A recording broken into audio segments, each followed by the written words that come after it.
Imagine caminhar pelas ruas do Rio de Janeiro numa noite quente de março de 1831.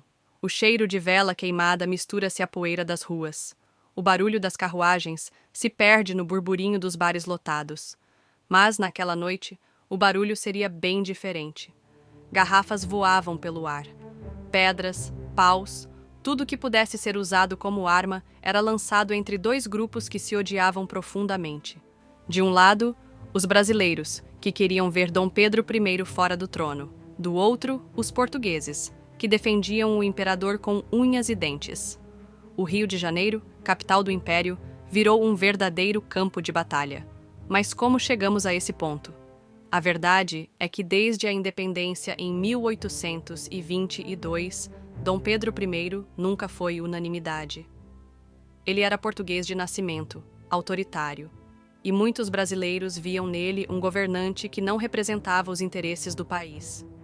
A insatisfação cresceu ainda mais quando ele dissolveu a Assembleia Constituinte em 1823 e impôs a Constituição de 1824, que lhe dava poderes quase absolutos, incluindo o famigerado poder moderador, que o colocava acima dos outros poderes do Estado. Além disso, o imperador enfrentava outro grande problema. A economia do Brasil estava um caos. Dívidas, inflação, insatisfação social. A população estava furiosa. Para piorar, ele mantinha laços estreitos com Portugal, o que fazia muitos questionarem se ele realmente queria um Brasil independente ou se, no fundo, ainda era um súdito da coroa portuguesa. E então veio a gota d'água. Em 1831, Dom Pedro I viajou para Minas Gerais e São Paulo para tentar acalmar os ânimos e garantir apoio. Quando voltou ao Rio, foi recebido por uma grande manifestação popular contra seu governo. Os manifestantes gritavam exigindo mais autonomia para o Brasil e menos influência portuguesa. Mas o que os defensores do imperador fizeram? Responderam com violência.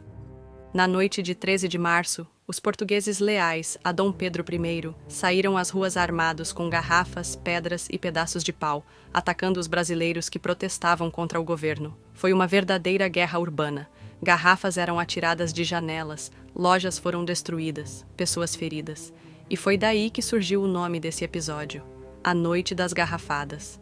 No dia seguinte, o Rio de Janeiro ainda respirava tensão. A cidade estava dividida. A oposição, fortalecida pelo ataque, se organizou ainda mais e pressionou Dom Pedro. A crise era insustentável. Percebendo que não conseguiria controlar a situação e com medo de uma guerra civil, no dia 7 de abril de 1831, Dom Pedro I renunciou ao trono e voltou para Portugal. E o que aconteceu depois? Com a abdicação de Dom Pedro I, o Brasil passou a ser governado pelo seu filho, Dom Pedro II, que na época tinha apenas 5 anos. Como ele era muito jovem, o país entrou no período regencial, onde políticos assumiram o poder interinamente até que o jovem príncipe pudesse governar. Esse período foi um verdadeiro caos, cheio de revoltas populares e disputas políticas. A Noite das Garrafadas não foi apenas uma briga de rua.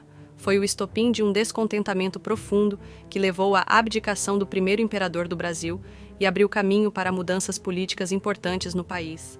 Foi um episódio que mostrou que o povo tinha força para derrubar um governante e que a luta pelo poder estava longe de terminar. Agora me diz, se você estivesse lá naquela noite, de que lado estaria? Deixe sua opinião nos comentários. Se gostou deste conteúdo, curta, comente e compartilhe com seus amigos. Não se esqueça de se inscrever no canal para mais histórias. Até a próxima!